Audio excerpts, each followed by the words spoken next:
Nossa mensagem hoje, ela vai dar continuidade ao Sermão do Monte, e o título dela é O Sexo como Assunto de Toda uma Geração. O sexo como assunto de toda uma geração. Recentemente, um cartaz ele causou polêmica nas redes sociais. Houve aquela parada chamada Parada do Orgulho LGBTQI+, e naquele evento que ocorreu lá em São Paulo, uma família colocou um cartaz que dizia assim: crianças trans existem. Quando nós pensamos nessa frase, rapidamente a gente tem a reação de rechaçar esse pensamento, de dizer que isso está errado. Porque a gente pensa, como pode uma criança ter sexualidade? Ser encarada como uma criança transexual? Se ela é criança, como pode? Mas é aqui que está o problema. A concepção dos que pensam dessa forma, eles não estão pensando que as crianças irão praticar uma vida sexual como de um adulto, que tem atração por pessoas do sexo oposto, que nasceu no corpo errado. Não é essas concepções que muitos estão ali pensando. Mas o grande problema dessa geração que pensa dessa forma é que eles passam a compreender a sexualidade como definidora de identidade. E na concepção deles, então, uma criança, ela, ao manifestar uma identidade trans, na realidade ela não está manifestando o desejo sexual, mas ela está manifestando uma identidade diferente da sua natural identidade biológica. Obviamente, são muitos os artigos e estudos. Não é minha intenção aqui me prolongar nesse pensamento e tentar explicar para você. A minha concepção e a concepção bíblica é que não existe criança trans. É óbvio. Isso é uma loucura pensar nisso. Mas na concepção deles, eles têm toda uma série de explicações. No entanto, já existem artigos e estudos que estão combatendo esse tipo de ideologia, que é um pensamento religioso na realidade. É uma religião secular, é uma religião científica, que de ciência tem-se pouco. Até mesmo alguns especialistas, alguns cientistas, vamos dizer assim, que até mesmo nem são religiosos, já afirmam que esse pensamento está repleto de equívocos e que isso não deve ser imputado sobre uma criança, esse tipo de reflexão.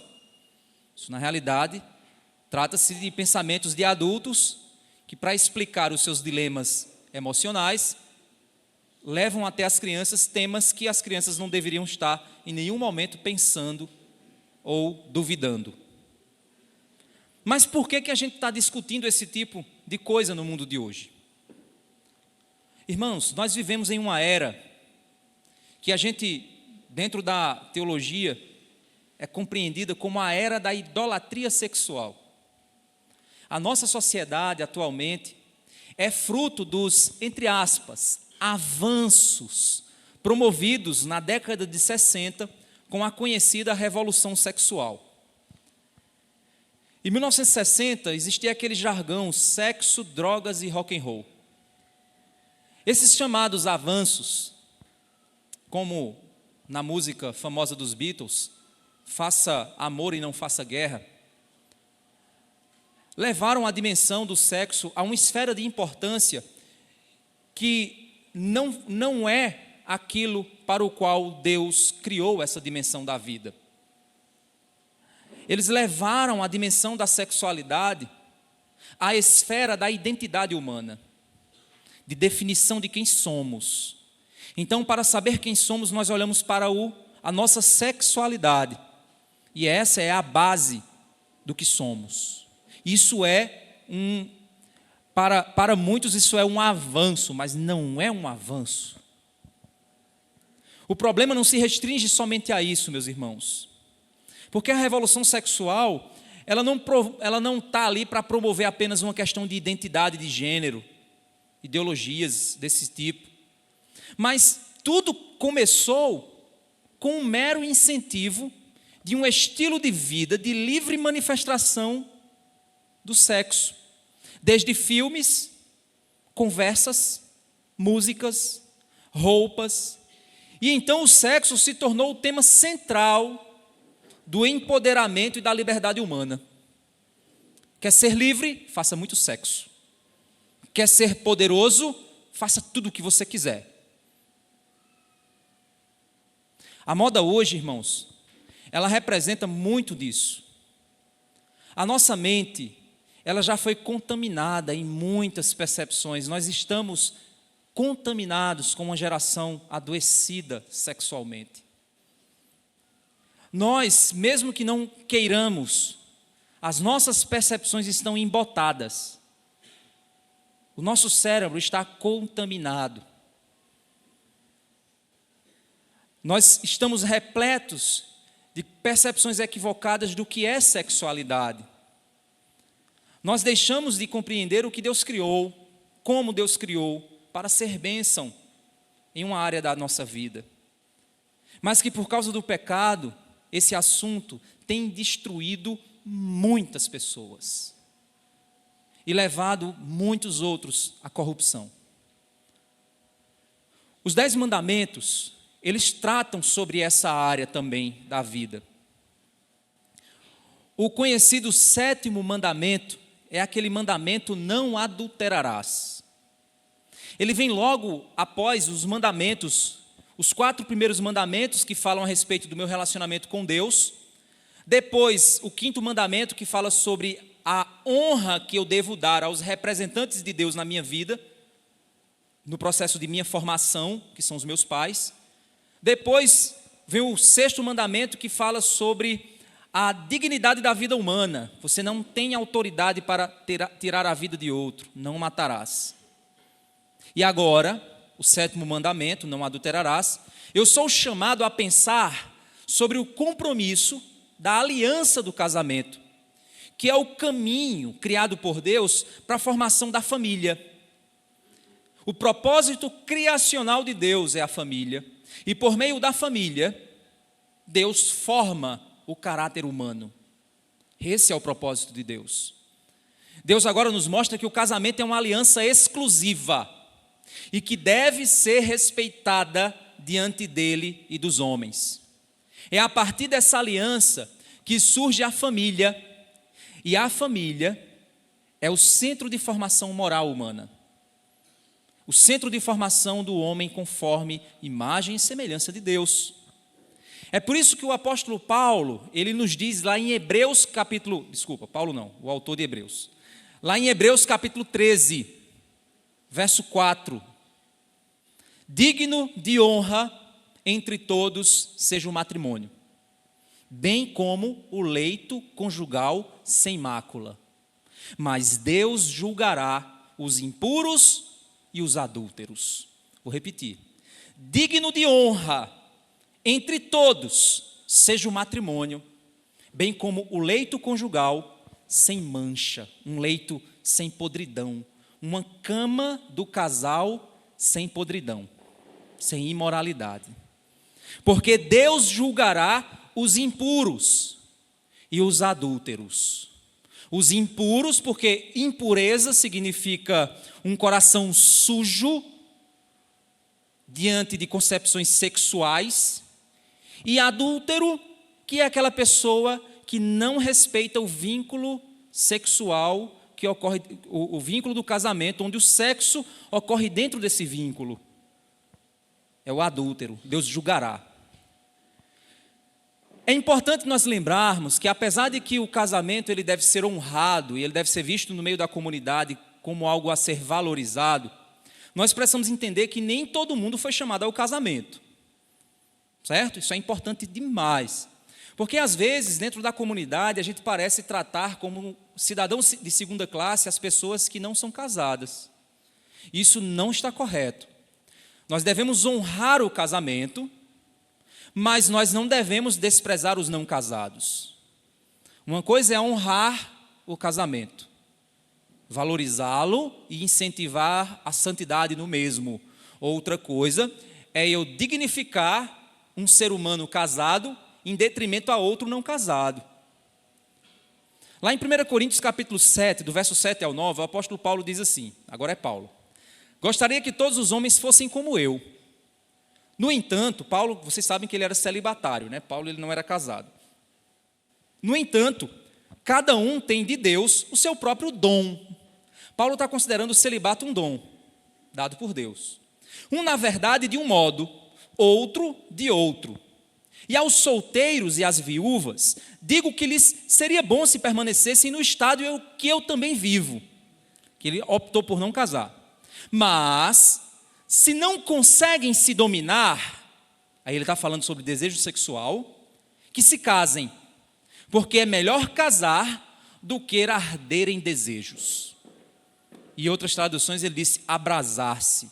É o que às vezes os namorados ficam fazendo, eles ficam brincando de se abrasar. Eles nunca vão chegar no finalmente porque é pecado, mas eles ficam sempre ali, se abrasando, aquecendo a fogueira que eles não vão assar carne, porque não pode, mas ficam aquecendo o forno e sofrem por isso, certo? Pecam e sofrem por isso. Porém, se forem chamados por Deus ao casamento, então respeitem o vínculo do casamento. É isso que a gente viu que o autor de Hebreus falou.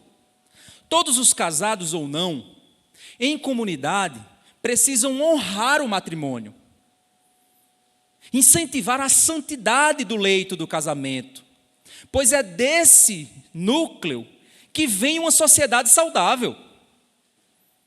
Todos aqui vieram, ou deveriam vir, de um casamento, porque esse era o propósito de Deus. Então a comunidade, ela precisa valorizar o casamento, honrar o casamento.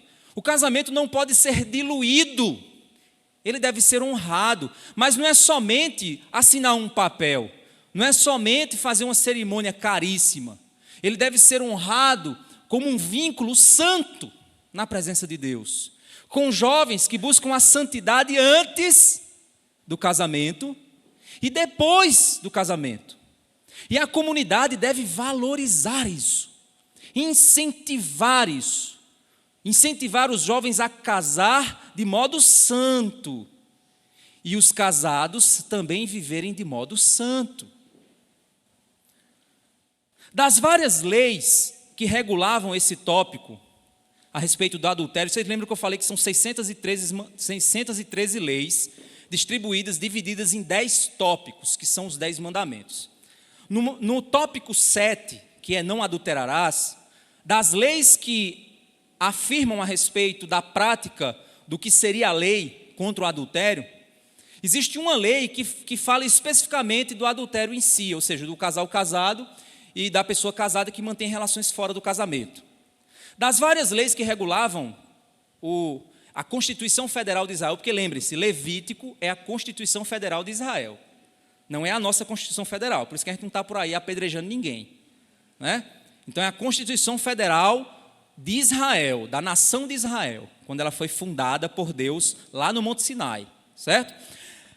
Lá em Levítico capítulo 20, verso 10, é dito assim: se um homem adulterar com a mulher do seu próximo, será morto o adúltero e a adúltera.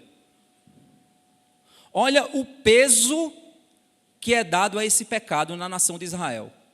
O adultério não era simplesmente pedir, desculpa, eu errei. Era apedrejamento o resultado do adultério.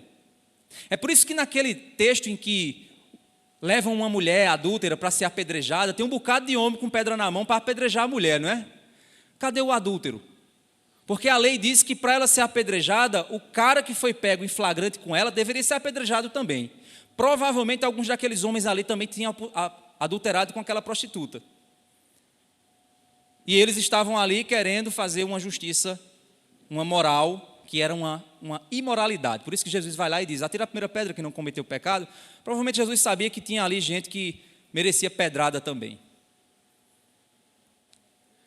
Diante disso, ao que é que foi reduzido o problema?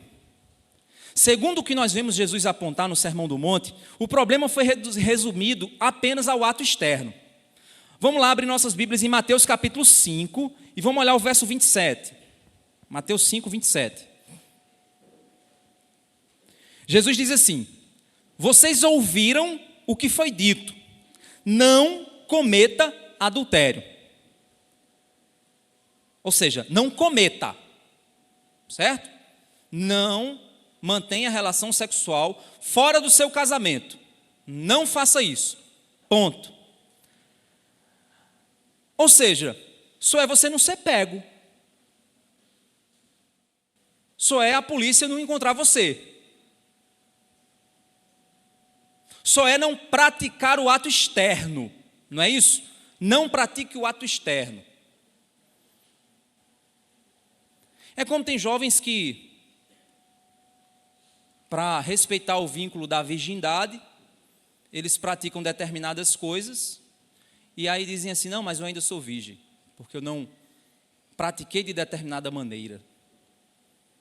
Interessante isso, né? Tem jovem que pensa assim, viu? Tem casal de namorado que pensa assim. Eu vou manter minha pureza. Ah, meu amigo, é esgoto puro aí. O fato aqui é que foi reduzido apenas a uma forma externa de manifestação. Mas Jesus, então, ele vai, mais uma vez, no centro da questão. Ele mostra que a lei não me faz desenvolver um relacionamento jurídico com Deus. Fica eu de um lado, Deus do outro, o meu advogado de um lado, o advogado de Deus do outro, e de cada um fazendo a sua acariação, fazendo o seu, sua fala numa plenária ou em alguma coisa, para ver se encontra-se a culpa ou se de fato é assim. Não é assim. Jesus, então, ele vai e aponta de maneira muito mais profunda que isso. Olha o verso 28. Eu, porém, lhes digo, todo o que olhar para uma mulher com intenção impura, já cometeu adultério com ela no seu coração. Agora complicou o negócio. Lembra que foi a mesma coisa em relação ao assassinato? Para não constranger ninguém, eu não vou chamar aqui, não vou pedir aqui para levantar a mão quem nunca adulterou. É nessa hora que muitas vezes a gente acha que o padrão da nossa santidade está alto demais, porque, afinal de contas, eu nunca fiz nada fora do meu casamento. Mas para Cristo, não necessariamente você precisa fazer. Para Cristo, o padrão é muito mais interno. Sinclair Ferguson, no comentário sobre o Sermão do Monte, ele diz assim, em alguns casos, eles praticamente anulavam a tentação de cometer adultério ao possibilitar o divórcio, com base nos motivos mais banais possíveis. Então, para resolver esse problema, os fariseus começaram a criar método de divórcio. Deuteronômio 24:1 exigia do homem cuja esposa passasse a ser desagradável aos seus olhos, por ele ter achado coisa indecente nela, que ele lhe desse carta de divórcio. Isso era uma forma de proteger a mulher. Isso eu já expliquei aqui em estudos passados aqui na igreja, para vocês. Reunião de casais, já falei sobre isso. Já falei isso em vários momentos, já trouxe isso aqui para pregações. Então, se você for lá no canal da igreja, no meu canal, você vai ter a explicação disso. Inclusive, recentemente eu falei sobre esse tema aqui, sobre esse texto. Então, isso aqui era para proteger a mulher, porque os caras estavam bagunçando com o negócio. Eles estavam se divorciando, pegando a mulher, depois se divorciando dela, voltando para outra, depois voltando para a anterior. Estava uma bagunça. Segundo alguns escribas, um homem poderia se divorciar de sua esposa se ele então a considerasse ela sem graça, ou passasse a desgostar da comida que ela preparou. Existem escritos registrados dos escribas aconselhando as pessoas a isso. Mulher queimou o feijão, pode dar carta de divórcio a ela, pode mandar ela embora, ela já não é, então, ela não serve como esposa. Olha só que absurdo, gente, que absurdo. Uma lei que evidentemente visava resguardar as mulheres em Israel foi transformada em cláusula de escape para homens autoindulgentes. Ele foi muito educado, né? Mas para mim isso aqui é homem safado, homem pilantra. Será que hoje os escribas modernos não estão criando também métodos para muito homem pilantra fazer pilantragem? Será que não estão? Qual é a solução de Jesus para a questão?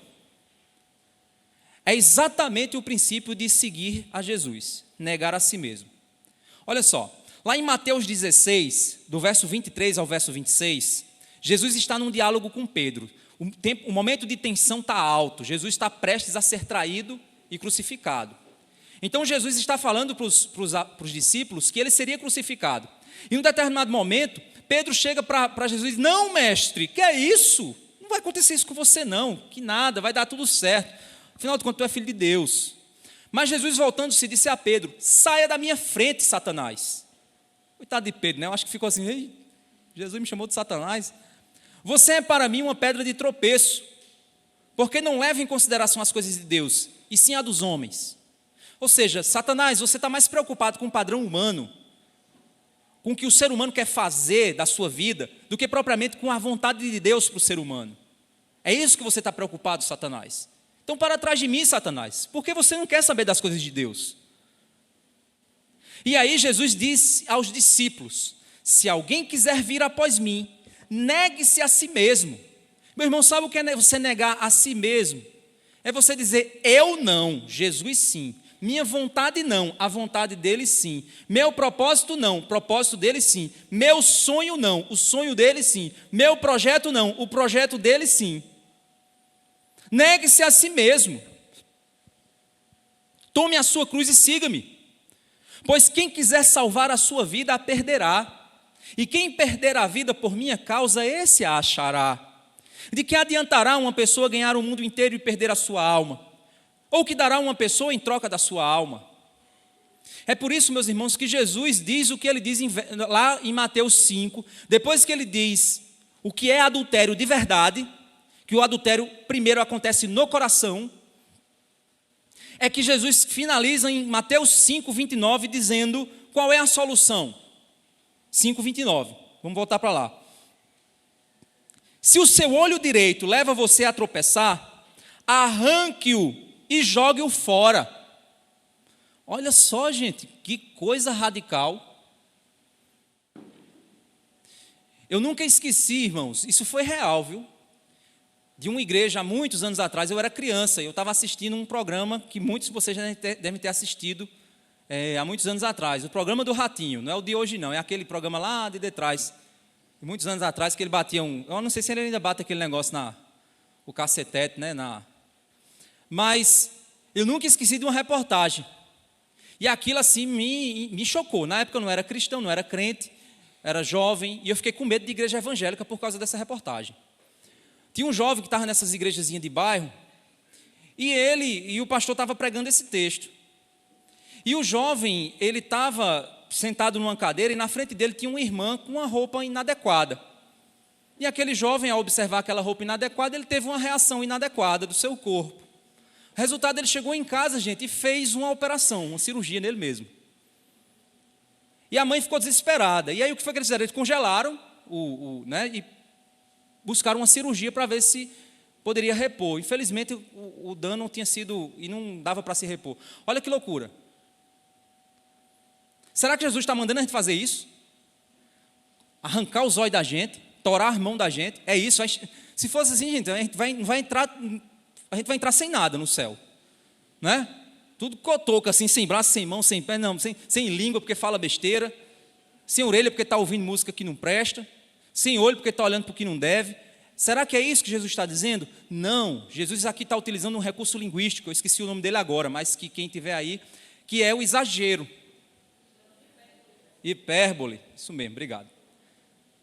Ele está utilizando de um recurso linguístico, a hipérbole, para dizer assim: olha, o compromisso contra o pecado tem que ser tão radical, que se é o teu olho o problema, arranca ele de você. Porque é melhor perder o olho do que perder a alma. É isso que Jesus está dizendo. Ele continua dizendo, pois é preferível você perder uma parte do seu corpo do que ter o corpo inteiro lançado no inferno. Se a sua mão direita te leva a tropeçar, corte-a e jogue-a fora, pois é preferível, é isso que ele está dizendo, é preferível você perder uma parte do seu corpo do que ter o corpo inteiro no inferno. Ele está dizendo para a gente que o compromisso na nossa luta contra o pecado, ele tem que ser radical.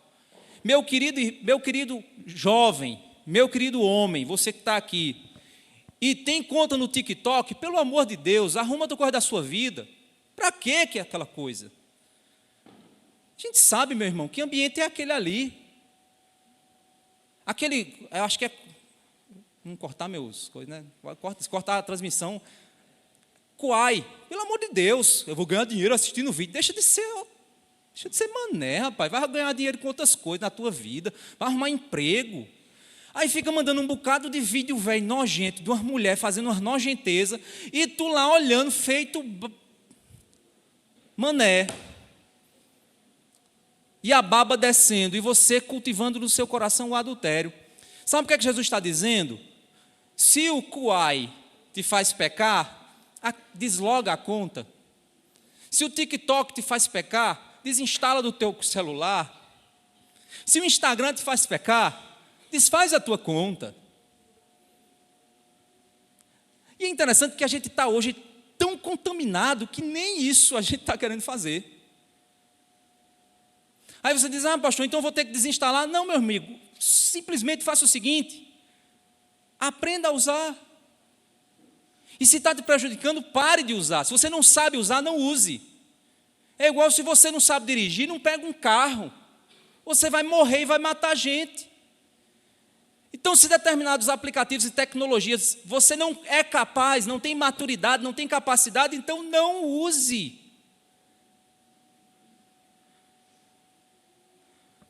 Tão simples. Aqui a gente não está aqui vendendo para você uma fórmula mágica.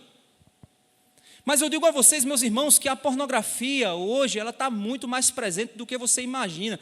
Eu não consumo pornografia. Talvez você não acesse aqueles sites pesados que tem por aí, mas você está assistindo os reels que não presta.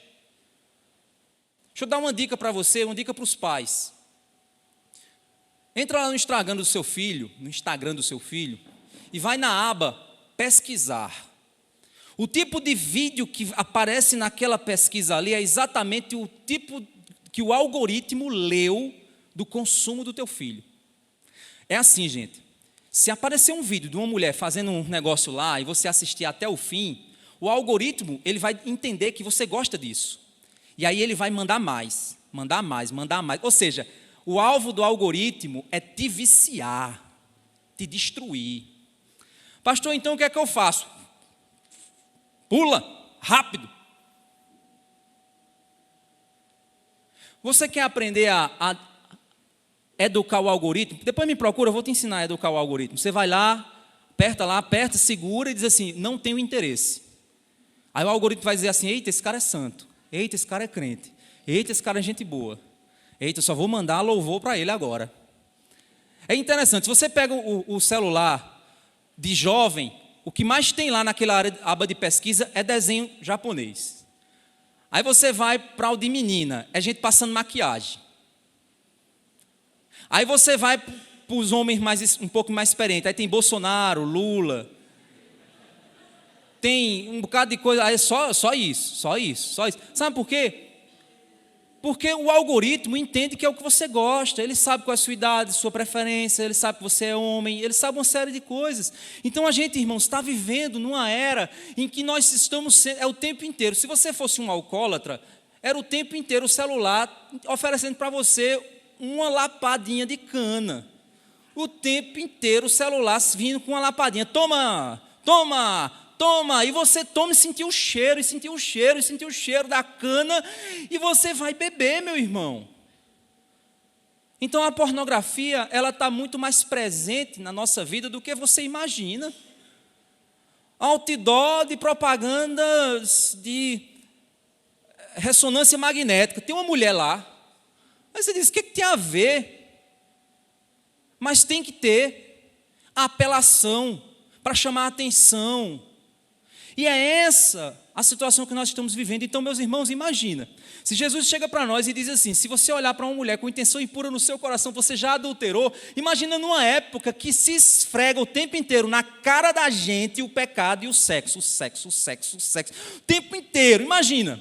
Agora imagina, tu nesse mundo igual a Ló, porque o texto bíblico diz que Ló, ele vivia aflito lá em Sodoma e Gomorra com a maldade da cidade. É interessante que ele não queria sair de lá, né? Porque ele gostava de dinheiro. Mas ele vivia aflito com a maldade da cidade. Ele vivia aflito ali, sofrendo. É tanto que as filhas dele casaram com ímpios. Né? Se você ler o texto direito, você vai ver. O cara não criou direito às filhas. A mulher virou estátua de sal porque a mulher adorava os benefícios que ela tinha naquela cidade. E ela não conseguia ver a perversidade que a cidade tinha. Ló via que a cidade era perversa, mas também não fazia nada. Não pegava a família e dizia, vamos sair daqui porque esse negócio é ruim. Teve que Deus ir lá e teve que os anjos ir lá e dizer assim, vem-se embora, senão você vai por intercessão de Abraão. Porque senão ele tinha morrido, tinha sido destruído. Então o que é que a gente vê? A gente vê duas cidades, Sodoma e Gomorra, extremamente pervertidas, e a principal perversão daquela cidade era a sexualidade. Uma cidade completamente pervertida e um justo lá dentro vivendo naquela opressão constante e não tinha ninguém. E olha que Abraão diz assim, se tiverem 10, aí Deus diz assim, se tiver 10 eu não destruo, mas pior que não tem. E se tiverem 5, se tiver eu não destruo, mas pior que não tem. E ele vai reduzindo o número e Deus confirma, não tem e não tem. Agora, vamos lá. É assim que você se sente? Eu quando vou fazer o exame médico, andar na rua hoje, você tem que pedir ao Senhor Jesus muita paz. Se você andar com a cabeça para baixo, você bate num poste. E aí não tem jeito, você tem que andar olhando para onde você está andando. Mas para onde você está andando, os seus olhos sempre vão bater naquilo que não deve. E aí você tem que tomar uma ação. Mas é o tempo inteiro. Isso cansa, meus irmãos. Se você quer ser um homem santo, isso cansa a gente. Aí você diz, graças a Deus, Senhor, domingo chegou, vou me reunir com gente que sabe se vestir. Aí vem um problema, você vem para a igreja, meu Deus, tem umas irmãs que não têm noção. Não tem noção. Você não sabe o que você está fazendo. Está o irmãozinho lá querendo louvar a Jesus, e o coraçãozinho dele, dizendo assim, Jesus, espera um pouco. E você está pecando contra aquele irmãozinho. Porque o jovem está lá na escola, está o tempo inteiro. O irmão um irmão chegou aqui para mim e disse, pastor, depois que houve um evento de família, e aí eu saí, aí a gente, para voltar para casa, passou em frente ao lugar lá, hashtag, né? PP. E aí, antigamente, aí essa pessoa, ela compartilhou que no passado, né, na sua juventude, quando não era cristão, frequentou. Eu também, na época, quando eu era cristão, frequentei. E é verdade o que ele me falou. Você olhava para determinadas mulheres e dizia assim, aquela mulher, ela veio se divertir, mas ela é de família. Aquela ali é piriguete. Não vou me aproximar dela. Só me aproximo dela se eu quiser algo a mais. Pelo amor de Deus, hoje você passa ali, o que você não consegue mais separar, distinguir. Aquelas antigas que você olhava e dizia assim, isso aí não dá certo não, isso aí eu não vou me aproximar não, não vai sair coisa boa. É quase que 100%. 100% das vestimentas são vestimentas para provocar no outro algum tipo de sensação. Por isso que não é um espaço, não é um ambiente para o crente estar. Em uma geração extremamente sexualizada como a nossa, isso tem sido a causa de tropeço, meus irmãos, para muitos cristãos. Deixa eu dizer uma coisa para vocês, mulheres. Pedido de socorro de um homem, representando os outros homens. Nos ajudem, por favor. Sejam exemplos de beleza santa e não de promiscuidade. Não alimente no seu coração o que as mulheres mundanas fazem. Tenha pena dos meninos da igreja, dos seus irmãozinhos em Cristo. Tenha misericórdia deles e faça você desenvolver no coração deles a admiração pela sua beleza e não pelo seu corpo. Porque eu tenho certeza que você vai arrumar homens de Deus para você. Mas se você está querendo um cara que só quer saber do teu corpo, você não vai arrumar coisa boa para a tua vida. Você vai arrumar problema para você. Porque um dia o teu corpo vai deixar de ser esse corpo que você tem. É inevitável. E se esse cara te quer pelo teu corpo, ele vai permanecer pelo quê depois? Está entendendo a diferença? Então, seja cristã nas suas roupas. Se você não sabe que tipo de roupa, se é útil, se não é, se é adequada, se não é, você tem pai, eu tenho certeza. Você tem marido, eu tenho certeza. Você pode chegar e dizer, pai, olha, isso, como é que está? Ou então seu marido, fulano, como é que está? Minha esposa, ela faz isso. Quando ela veste uma roupa que ela fica incomodada, ela chega e diz, amor, e aí, o que é que tu acha? Não está muito legal, não. Ou então eu digo, não, está tranquilo, não vejo problema, não. Pode ser que eu falhe também na minha concepção, mas existe essa preocupação. Por que parece que no povo de Deus não há essa preocupação? Parece que não há a busca por uma pureza, por um leito sem mácula. E uma geração constantemente bombardeada com isso, é o tempo inteiro. Por isso que quando a gente diz assim, vamos para o acampamento da igreja, bora, parece que a gente quer viver no oásis. Aí a gente diz assim, é para a piscina, cuidado! Ai, que coisa chata, são muito chatas, é tudo controlando. Mas você vê as meninas que querem se divertir na piscina e as meninas que querem divertir-se de outra maneira. Elas querem se divertir sendo desejadas, provocando aquilo que elas não vão satisfazer. Elas gostam de ser vistas. Sabe por quê, gente? Porque o coração pecaminoso feminino é assim. Mulher gosta de ser vista. Eu não gosto, não. Gosta sim. Você gosta sim de ser vista. O coração pecaminoso masculino gosta de olhar. E o coração pecaminoso feminino gosta de ser vista. Ser desejada. Enquanto o coração masculino pecaminoso quer desejar, o coração feminino pecaminoso quer ser desejada. Você quer passar e arrancar suspiros, assobios. Você quer, o seu coração pecaminoso quer, mas você tem que dizer o seguinte, eu não sou assim, eu fui comprada por alto preço, não é esse o compromisso que eu tenho com o meu Senhor, nem com os meus irmãos em Cristo. Paulo chega para Timóteo e diz, trate, Timóteo, as moças com toda pureza. Interessante, um pastor jovem, Paulo dizendo a ele, olha, Timóteo, quando tu olhar para as irmãs da tua idade, olha com pureza para elas. Trata elas com pureza. Cuidado, Timóteo. Homens com os olhos e mulheres com suas roupas. Homens desejando e mulheres querendo ser desejadas. Cobiçadas. Como funcionaria então a luta de homens e mulheres quanto a essa questão na busca da pureza de coração? Porque assim, então a gente vai fazer o quê? Vamos furar nossos olhos e sair por aí com o olho furado? Não. Então vamos fazer o seguinte, andar com a cabeça para baixo. Não, você vai bater num poste. Então você tem que saber diferenciar os homens e o adultério de coração. Vamos lá, olha só, Jó, capítulo 31, verso 1. Olha o que é que Jó diz. Jó diz, eu fiz uma aliança com os meus olhos. Como, pois, os fixaria eu numa donzela? Lembra-se do homem reto, temente a Deus e que se desvia no mal? Irmãos, eu digo a vocês, isso não é fácil. Estou falando aqui como homem, isso não é fácil. Principalmente numa cultura extremamente sexualizada, que faz a gente pensar em sexo a cada minuto, a cada hora, a cada ponto que a gente olha, está o tempo inteiro a cultura dizendo, deseje, deseje, deseje. É difícil, mas é possível assumirmos um compromisso com o Senhor. Em primeiro lugar, no uso das mídias sociais. Rapazes, cuidado com quem você segue. Eu já vi, gente, que às vezes você está num determinado rio, porque é assim que o algoritmo funciona. O pessoal de TI aí pode até me corrigir se eu estiver errado. É assim que pelo menos eu entendo, que eu já pesquisei. A maioria de vocês aqui me seguem e eu sigo. Então, o que vocês preferem, o algoritmo também me oferece, porque ele sabe que a gente é amigo. Aí, às vezes, eu estou lá no meu algoritmo de Jesus, aí aparece uma proposta que eu digo, gente, que danada é isso?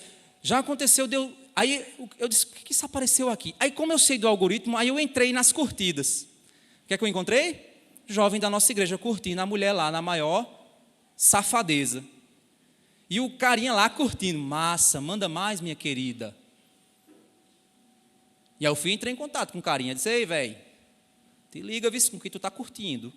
O quê, pastor? O quê?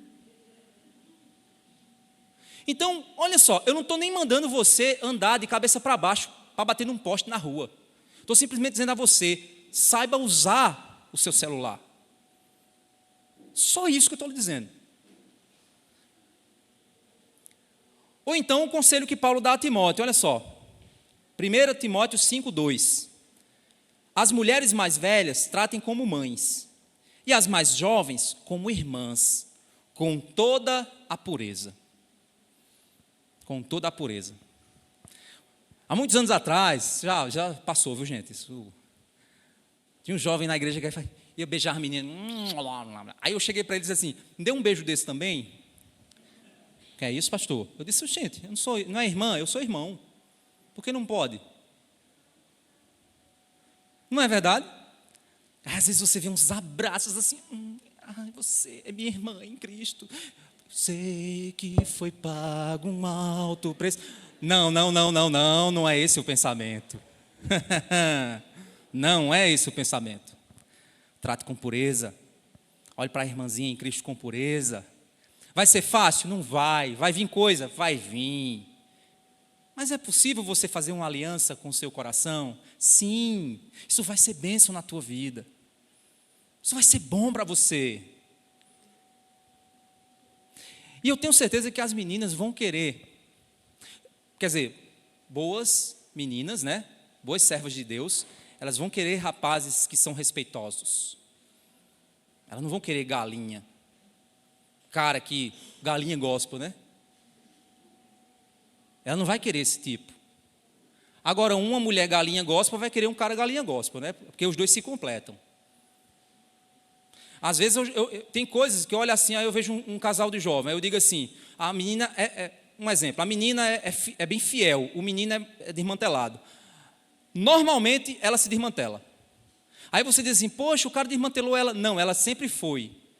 A questão é que, sabe por quê? Porque ela escolheu aquele cara porque ela já era. Ela gostava daquele estilo. Então, na realidade, foi só o tempo que mostrou quem ela era. É só isso. Então, é possível? Sim, rapazes. Fazer uma aliança com seus olhos, fazer uma aliança com seu coração, é possível. Os homens precisam entender que eles precisam se comprometer com seus olhos em um mundo cheio de apelação. É difícil, gente, mas é possível. Assim como Jó fez, nós devemos fazer. Porque podem existir mulheres que não sabem se vestir como santas mulheres e podem nos levar a pecar. Elas não respeitam a nossa vida espiritual, estão apenas querendo nos prejudicar. Não existe no coração delas amor cristão por outros homens e por outros jovens. Elas estão defraudando o coração dos homens. É esse o termo bíblico para isso. Defraudação. Não vos defraudeis um ao outro. Mas, ao mesmo tempo, uma mulher pode até se vestir bem, mas um homem impuro de coração, sujo no olhar, mesmo que ela esteja com a burca, só o olho do lado de fora, mas ele ainda vê maldade. Isso ocorre principalmente com homens que consomem muita pornografia. Sabe por quê? Deixa eu dizer uma coisa para você. A pornografia faz com que o cérebro se transforme. O cérebro masculino passa a funcionar olhando para mulheres como coisas a serem possuídas. Um homem que consome pornografia, ele não consegue olhar para outra mulher como um ser humano. Ele sempre olha como uma coisa a ser usada. É terrível. Terry Crews, que é aquele cabo que faz aquelas coisas, né, de dança assim, que ele é bem musculoso, que é o pai do Chris. Né? Vocês lembram quem é o Terry Crews, né? Um cara bem engraçado. Ele já fez um vídeo uma vez dando um testemunho que ele foi viciado em pornografia. E no testemunho dele ele disse isso. Ele disse: eu não conseguia mais olhar para as mulheres como pessoas, eu sempre olhava para elas com um olhar do qual eu estava tirando a roupa delas na minha frente, na minha imaginação. Olha que coisa terrível. Imagina você ir conversar com um cara que o cara é doente em pornografia e você, mulher, chegando para ele e você achando que ele está te tratando como um ser humano e ele está te tratando como uma coisa que ele quer usar. Olha que coisa horrível. É isso que a pornografia faz. E aí esse cara casa, o que é que ele vai fazer com a mulher dele? O que você imaginar de coisa ruim ele vai fazer. Isso é complicado. Então é possível sim viver em santidade. Em uma geração de apelação é difícil, mas é possível. Por quê? Sadraque, Mesaque e Abednego se voltou e disse não à idolatria da época, diante de centenas e milhares de judeus que se curvaram à estátua, e eles não. Daniel, todos comendo dos manjares do rei, e Daniel disse: não, eu não vou comer dos manjares do rei, eu não preciso me submeter. E Deus usou a vida deles de modo grandioso. Então pode o mundo estar podre como tiver. É possível ser santo em um mundo impuro? Sim, é possível, tomando uma decisão radical de, se necessário for, arrancar os próprios olhos e as próprias mãos. É isso que Jesus quer dizer. E as mulheres? Como é que seria então essa questão para as mulheres? Mulheres que sabem se portar. 1 Timóteo capítulo 2, do verso 9 ao verso 10, diz assim: da mesma forma que as mulheres em traje decente se enfeitem com modéstia e bom senso, não com tranças no cabelo, ouro, pérolas ou roupas caras, porém com boas obras, como convém a mulheres que professam ser piedosas. Paulo aqui, ele não está sendo contra trança, pérola, ouro, joias, ele não está sendo contra o uso disso. Ele está comparando dois padrões a serem buscados. Ele está dizendo o seguinte: no lugar de você preferir buscar padrões externos, busque padrões internos. No lugar de você querer se expor a partir de parâmetros externos, seja modesta, se exponha a partir de parâmetros internos, e com certeza as suas roupas vão mudar. Lá em Gálatas capítulo 5, verso 19, é citado uma obra da carne chamada lascívia. Diz assim: ora, as obras da carne são conhecidas e são imoralidade sexual, impureza, na NAA ele chama de libertinagem. Eu acho que é uma tradução que peca um pouco nessa palavra. Por quê? Porque libertinagem muitas vezes tem outras conotações no português atual. E perde um pouco daquilo que essa palavra significava no grego. Para resolver isso, a gente vai para o grego. A Almeida Revista e Atualizada, que é a tradução anterior a essa NAA que nós usamos hoje, a palavra lascívia é utilizada. No grego, essa palavra, eu não sei pronunciar grego, certo? Mas é asséuia. Não sei se eu pronunciei certo, se tiver algum grego aqui, me perdoe. Asséuia é a palavra. O significado dessa palavra para o grego koiné, o grego da época em que foi escrito, significa inclinação do coração ao prazer sensual e à luxúria. Esse é o significado dessa palavra, certo? Então, o que é uma pessoa lasciva? Um homem lascivo é um homem que está com o coração constantemente inclinado ao prazer sexual, sensual e à imoralidade. O que é uma mulher lasciva? É uma mulher cujo coração está constantemente inclinado ao prazer sensual. O que é o prazer sensual? A palavra sensual do nosso português significa aquilo que é sensível ou que afeta os sentidos. Isso é o significado da palavra sensual, certo? A gente acha que fulano está sendo sensual. Não, fulano está sendo sensual porque ele está se portando de tal forma que está apelando aos sentidos do outro. É esse o significado, certo? Então, uma pessoa sensual é uma pessoa que está constantemente apelando para os sentidos sexuais do outro. Então, o que é uma mulher lasciva? É uma mulher que se veste, que fala, que conversa, que se porta, de tal forma que o objetivo dela é sempre despertar nos outros desejo. Principalmente na área da moda, é o mais comum. Você não vê muitas vezes uma modelo posando para uma foto para mostrar a sua roupa bonita, que é de uma grife. Mas ela está fazendo uma boca, fazendo uma cara, fazendo um jeito que é para despertar no outro o desejo sexual. Então ela está sendo sensual. Para a gente poder entender um pouquinho mais, agora eu quero filosofar um pouquinho mais aqui com vocês. Qual é a diferença, irmãos, entre beleza e sensualidade? Vamos pensar nisso. Deus, Ele nos deu a beleza. Existem mulheres belas? Com certeza. Existe mulher feia também. Mas existem mulheres belas? Sim. Existem roupas belas? Sim. Existem roupas que embelezam? Sim. Existem mulheres sensuais? Sim. Existem aquelas que não são? Sim, mas acham. Existem mulheres que se vestem de modo sensual? Sim, também. Então existe uma diferença entre beleza e sensualidade. Uma sociedade imersa em idolatria sexual, ela vai interpretar e incentivar tudo sob um olhar sexual. E isso afeta até o padrão de beleza, gente. Porque até o que significa ser beleza se torna um padrão sexualizado. Porque a idolatria da sociedade é sexual. A moda, meus irmãos, está comprometida com os padrões que a sociedade impõe à moda. Já tentaram comprar roupa hoje? Não está fácil. Essa minha calça aqui, às vezes ela me incomoda. Mas foi uma luta. Os irmãos que vendem roupa aqui foram buscar em Marte. Porque não está fácil, gente. Porque as roupas hoje, para os rapazes, é para quê? Para colar e mostrar muita coisa do corpo deles. Não é fácil. Hoje nem você se vestir. E olha que às vezes você quer se vestir bem. E roupas para mulheres, aí é que você só tem tira. Uma tira em cima e uma tira embaixo. R$200. Você diz, não, peraí, se for comprar no peso ou for sair no lucro.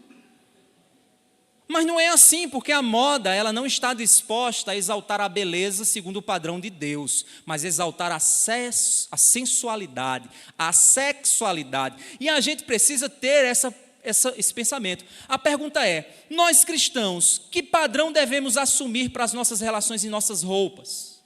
Mulheres, que tipo de padrão vocês têm que assumir para as suas roupas? Para a forma como você se veste? Que tipo de padrão? A beleza, e não é só na igreja não, viu, que tem gente que se veste na igreja divinamente bem, mas quando vai por aí é uma presepada, principalmente se for para casamento. É uma presepada atrás da outra. Não, porque é chique, agora eu vou chique, eu tenho que ir muito bonita. Aí puxa uma roupa extremamente sexualizada. Extremamente sexualizada, para dizer que está bonita. Não está. Segundo o padrão de Deus, não é beleza. A beleza é uma dimensão criada por Deus. Deixa eu explicar para vocês. A filosofia, ela determina que a beleza é uma experiência. É chamada de experiência da beleza. A filosofia, ela interpreta dessa forma. Como é que é essa experiência? A experiência descrita como encantamento. O encantamento produz na alma adoração quando contempla algo belo. Por exemplo, eu fui no aniversário do meu sobrinho e lá no local, é um condomínio, meu irmão tem uma casa no condomínio, aí tem uma imagem, gente, que paisagem linda. E é uma região aqui, acho que é Lagoa Seca, é uma região meio serrana aqui da cidade de Campina Grande, né? Então, com esse cenário de chuva, fica meio aquela neblina assim em cima. Gente, que coisa linda. Aí eu fui, andei, aí me escorei assim e fiquei olhando. Aí depois chegou o menino para me tirar meu momento de contemplação. Mas eu estava lá, naquela contemplação, admirado com a beleza da natureza de Deus, com aquilo que Deus fez, e adorando a Deus ali em silêncio, olhando a beleza. Isso é encantamento, a adoração. Isso é a experiência da beleza. A beleza, ao ser contemplada, produz maravilhamento e adoração ao Senhor da criação, porque Ele criou essas coisas belas para a gente ver, contemplar, admirar e se alegrar. Pelo menos deveria ser assim no coração do cristão. A gente deveria adorar a Deus na contemplação da beleza. Aí você diz, pastor, você está dizendo isso? Como assim com roupa? Eu tenho que me vestir de árvore para ficar bonita? Não. Vamos pensar agora na sensualidade. A sensualidade não é o mesmo. Por mais que o mundo diga que ser sensual é ser bonita. Eu gosto muito de usar um exemplo. Os filmes americanos têm muito aquele momento em que a menina é chamada para ir para o baile. Né? No final do ano ela é chamada para ir para o baile. Aí nas casas americanas você entra na porta, aí tem uma escada subindo e a menina vem descendo a escada quando o rapaz chega para buscar ela. Né? Assim, é clichê desses filmes de jovens, né? Imagina a menina descendo com um vestido parecendo uma princesa da Disney das antigas. Aquele vestido brilha, e ela descendo. Aí você diz, que linda ela está. Não é assim que acontece hoje. Ela vai estar com um vestido bem vermelho, riscado até aqui em cima, com um rasgão até aqui em cima, um decote que vem até na barriga, ela completamente... E aí o jovem ele joga a cena para ela. Aí ele faz, como você está linda. Não é assim? Aí vem aquela cena. Ou seja, o que é que aquele filme está dizendo para você? Ele está determinando um padrão. Ele está dizendo para você que aquilo é beleza. Mas não é. Aquilo não é beleza, aquilo é sensualidade. Totalmente diferente. Aí as pobrezinhas das meninas hoje se vestem porque eu quero ser bonita, é igual naquele filme que eu vi. Não vai nessa onda, minha queridinha. Você não vai ser bonita, não. Você vai ser sensual. Não, é diferente. É um padrão distinto. A sensualidade não produz contemplação e adoração. A sensualidade produz desejo de possuir ou tomar para si. Quando você vê uma mulher sensual, você não diz assim, oh, que mulher linda. Quando você vê uma mulher sensual, você diz, ah, lá em casa.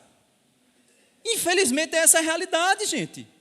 A sensualidade produz isso no coração. Produz o pensamento sujo no coração. Não produz encantamento, não produz adoração, não produz nada disso. Produz um desejo carnal e sujo. Sensualidade apela para desejo sexual, desejo de possuir o corpo do outro, para si, para usar e satisfazer os desejos carnais. É isso que sensualidade produz. Então, quando você vai lá e faz uma foto bem sensual no Instagram e posta lá, você está dizendo para os outros, me desejem, me queiram, me usem. É isso que você está dizendo. Você não está dizendo assim, eu sou linda, não. Você está dizendo, eu quero que você me queira, mas eu não vou oferecer-me para você. Apenas me deseje, porque eu quero muita curtida de desejo. É isso que eu quero. Ou pode ser até que o rapazinho da igreja não curta por respeito a você, mas ele passou o olho lá e ele não pensou em adoração. A beleza, portanto, produz encantamento por ser. Gente, uma mulher bonita, bem vestida, ao ser contemplada, produz encantamento. Vestido de noiva.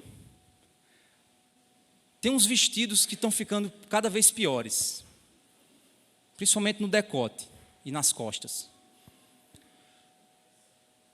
Uma mulher, uma noiva bem vestida, você olha para ela e você faz, ela está linda, olha só, a maquiagem, o cabelo, caramba, como ela ficou linda.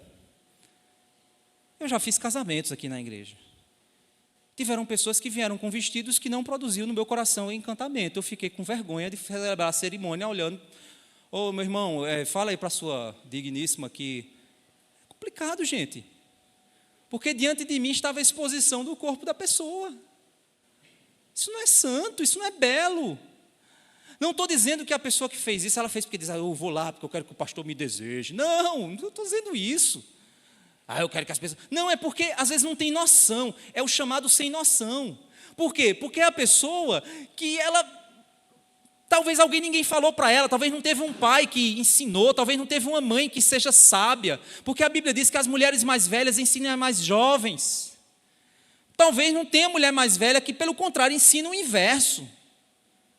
Vai, filha, mostra aí que eu não posso mais, mas tu pode. Gente, pelo amor de Deus, a gente tem que ter um padrão de santidade. E aí as mulheres mais velhas vão chegar para a mais jovem e dizer: minha querida, como é legal. Ó, a gente baixou aqui, né? Mas era a maior briga aqui, gente. Esse negócio alto. Pobre dos irmãos que ficavam aqui na frente, coitados. Tinha que adorar olhando para o céu. Assim, rapaz, esse irmão é muito santo mesmo, ele só olha para o céu. Não, porque se ele baixasse o olho, ele ia ver o que não devia. Aí a gente chegava e dizia assim, não, aí quando menos espera a pessoa vinha, aí a gente dizia, você não vai cantar. Aí a pessoa fica com raiva, eita, que essa igreja é legalista. Não, é que a gente quer preservar o coração dos coitados dos irmãos que vão vir aqui. Se você é uma sem noção, seu pai ou sua mãe é sem noção, mas você não vai subir. E às vezes até sobe, que a gente não vê. E aí você diz assim, tá certo, mas eu não estou escalado. Aí o pior é isso. É que você diz assim, olha, você está escalado para cantar hoje. Aí vem com a roupa santa. Não vai cantar, estava acontecendo isso também. Não vai cantar hoje. Aí vem com a roupa não santa. Não, já que eu não vou subir lá, duplo padrão. Como é que a gente vai pensar nisso? Se a sensualidade é um padrão de vestimento e de roupa, é algo que você veste para tentar causar no outro. Então existe sim padrão. Existem igrejas que acham muito mais fácil fazer o quê? Determinar um tipo de roupa.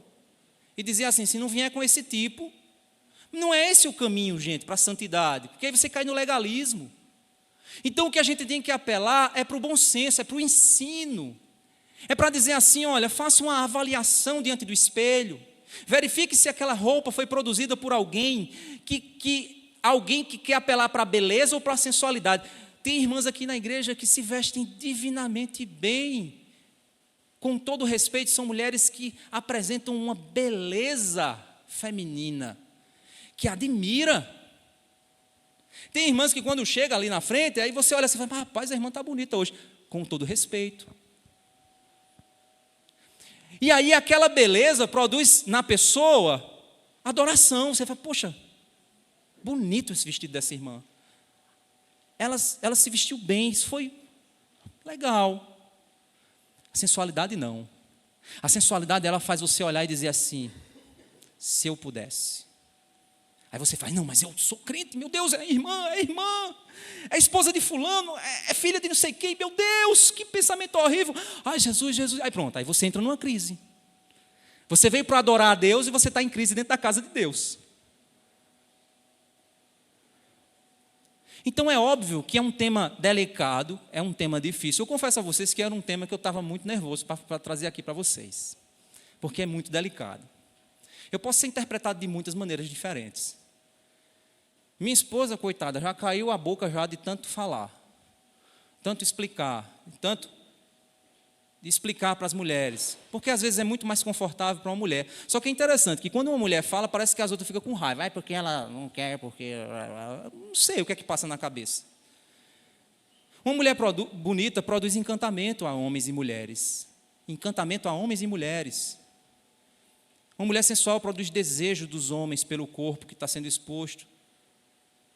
E produz inveja nas outras, que também queriam ser igualmente desejadas.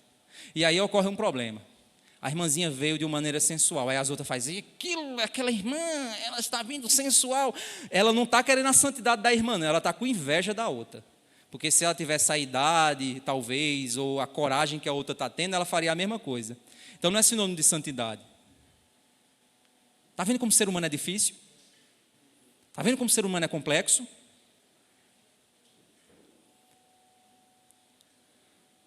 Então vamos pensar um pouquinho em algumas aplicações. A gente precisa entender que as roupas de uma mulher revelam muito mais do seu coração do que qualquer outra coisa. Uma mulher que se veste de modo sensual está podre em seu coração. Ou porque não consegue perceber sua imoralidade, ou está com a mente cauterizada pelo mundanismo. Ela não sabe que está sendo sensual, ela talvez precise ser ajudada. Ela não sabe a diferença entre sensualidade e beleza. Deus criou o desejo sexual, irmãos. Mas Ele criou para o vínculo do casamento. Ele criou para o casal casado, não para você ficar ostentando e mostrando por aí, ou fazendo os outros desejarem você. Precisamos entender que vivemos em um mundo de idolatria sexual e por isso não podemos deixar que o padrão do mundo nos defina. Precisamos ter cuidado com os nossos olhos e corações e nos alimentar da pureza em nossas relações, pois o pecado sempre se mostra inocente, mas ele lança uma rede e nos destrói lentamente. Tudo começa no desejo pecaminoso e vai terminar na destruição da família e da sociedade. É isso que a gente está provando hoje. Os homens precisam entender que nosso compromisso com a santidade deve ser radical. Devemos nos livrar de tudo aquilo que influencia o nosso coração, aos esgotos do pecado desse mundo, mídias, filmes, etc. A podridão dos olhos começa no que consumimos. Uma mulher pode até tentar se vestir bem, mas às vezes sua beleza pode ser contemplada de modo pecaminoso. E mesmo ela buscando fazer o correto, um homem com um olho mau pode contemplar de modo equivocado. Não podemos jogar sobre as mulheres a responsabilidade de nossos olhos sujos. Porque se o seu olho for sujo, a mulher pode ser a mulher mais bela do mundo, ela não quer ser sensual, mas você vai olhar ela com o olho podre. As mulheres precisam entender e cultivar a modéstia que produz verdadeira beleza a partir do coração. As mulheres precisam buscar respeitar seus irmãos em Cristo, se vestir de tal forma que exalte sua beleza e não sua sensualidade. Que faça os outros verem como você é bonita e adorar a Deus. Por isso, no lugar de olhar para você e perceber como seu coração é sujo e como você é ou não sem noção, ou perversa mesmo de coração, faça o seguinte: peça ajuda.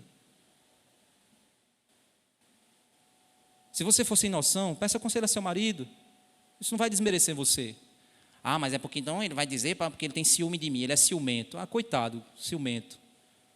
Aí ele tem outro problema. Aí por causa do problema dele você vai não resolver seu problema? Então peça ajuda a outras mulheres, já que o problema é o seu marido. Peça ajuda a outras mulheres. Mulheres mais velhas, mulheres que tenham noção, não as sem noção, mas as mulheres que têm noção. A maneira como o homem trata as mulheres revela o seu caráter. E a maneira como uma mulher se veste revela o seu coração. Vou repetir. A maneira como o homem trata as mulheres revela o seu caráter. E a maneira como uma mulher se veste revela o seu coração. Que possamos então, assim como diz Jesus diz, que para cumprir a lei, eu devo me preocupar com o meu olho, a forma como eu olho, e não olhar com intenção impura, mas de fato, buscar a pureza do olhar e das nossas relações. Porque se nós fizermos isso, nunca chegaremos no adultério. Nunca. Nunca chegaremos lá. Assim como a ira não me faz chegar no assassinato, tratar os meus olhos e o meu coração não vai me fazer chegar no adultério. É exatamente esse o padrão do Sermão do Monte. Vamos orar?